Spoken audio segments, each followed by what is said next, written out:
Hi everybody, this is Ev Zerverdakis again, and this is a series for the astrology class or anyone that wants to know about the houses.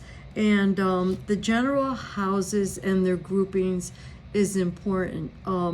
They are in a circle, as you know, and you could look at other videos, but the circle is 360 degrees and it's divided up into fours. That would be quadrant, or it could be divided in half, and that could be a northern hemisphere and a southern hemisphere. So let's dive into the quadrants and the hemispheres. The first thing is at our circle, it's round like this, and it's cut in half. So the bottom part contains the houses 1 through 6. And I'll talk more about each specific house after. But the bottom half of the wheel is the northern hemisphere. It's called the northern hemisphere. So the northern hemisphere, that's more, if you have a lot of planets in there, that represents an egotistical person, a subjective person, someone that likes to do things alone. And that's a generality. You'll realize that when we look at astrology, there's layers of information that your professional astrologer will do. They're going to look at the moment you were born. They're going to look at the snapshot, and then they're going to look at the circle, the wheel, and then they're going to look at, okay, what has a lot of emphasis, and everything is all prioritized. So the houses are prioritized too, and the quadrants, and the what part of the wheel is more important. So if we look at the bottom half of the wheel, the most important is the 9 o'clock position, which is on the, if you're looking down at the wheel, the left middle side, and that would be the first house. And then the other most important part would be on the other side of it, which would be the 7th house. So that would be a straight line across the bottom of the wheel. And then in the next video, I'll have a little wheel so you could get a better visual. So then the southern hemisphere is active, and it's objective, and it's external. It's more with the public and group oriented. And that's houses 7 through 12. Now, 12 is the invisible world and the subconscious, but it is, there's a lot of activity there, even though it's invisible. It does play with the other people, and it's external because it's internal, but it's external because we're getting it from the universe coming in. So that always was a hard one for me.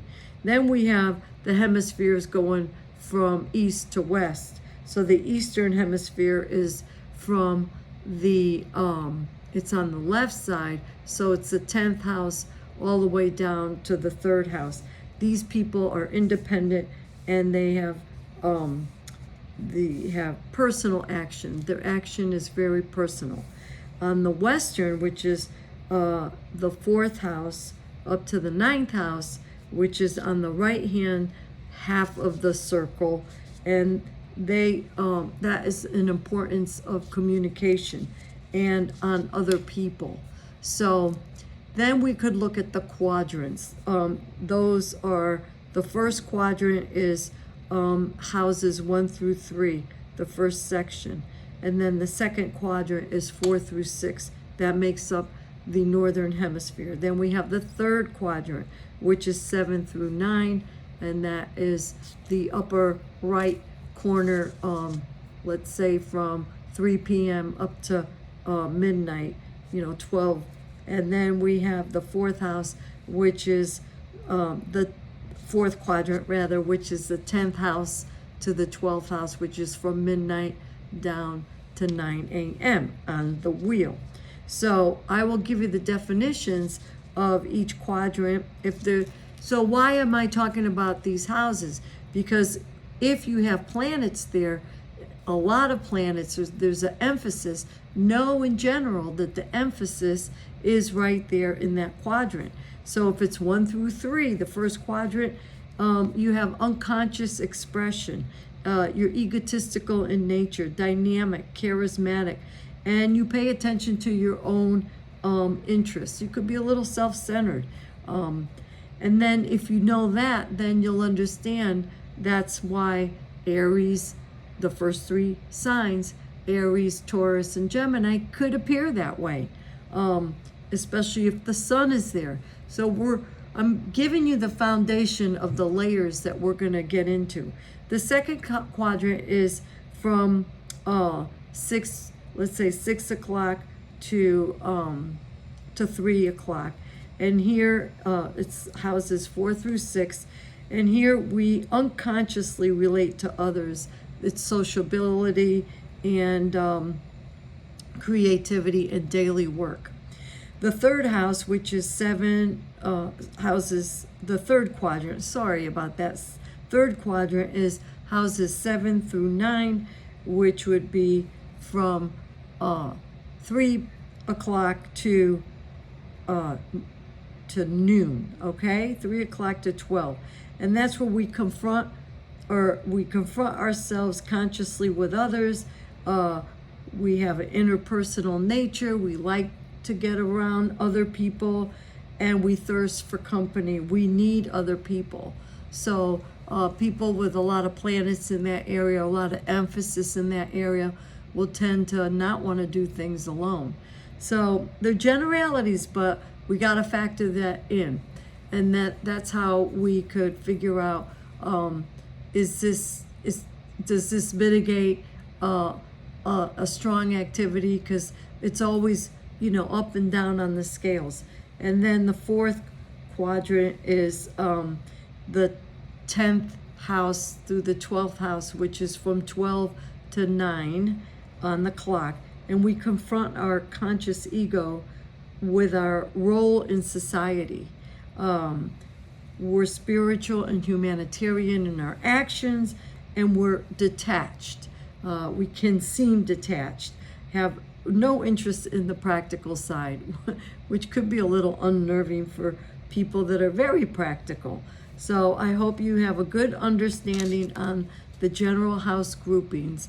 I will throw in this as well. With these house systems too, there are different house systems. There's an equal house system, and that's what basically we're going to assume. But the monks back in the day were the ones that studied astrology, believe it or not, and because they were smart and they were studying the stars. It kind of went along with what they were doing back then. And they all would name like Placidus and Porphyry and all these house systems are named, and Camphorus, whatever. I can't remember all the names, but they're named after monks. So I like to use the Koch and Placidus house systems, and it's a little over the top. We don't have to know that, but we'll talk more about that later. And please subscribe to the channel so you'll get notified. Ring the little bell will notify you if you click it, and share this channel with other people so they could learn. They might want to sign up for the class as well. I make it very affordable, so there's no reason why everyone could be exposed to astrology and learn a lot from it.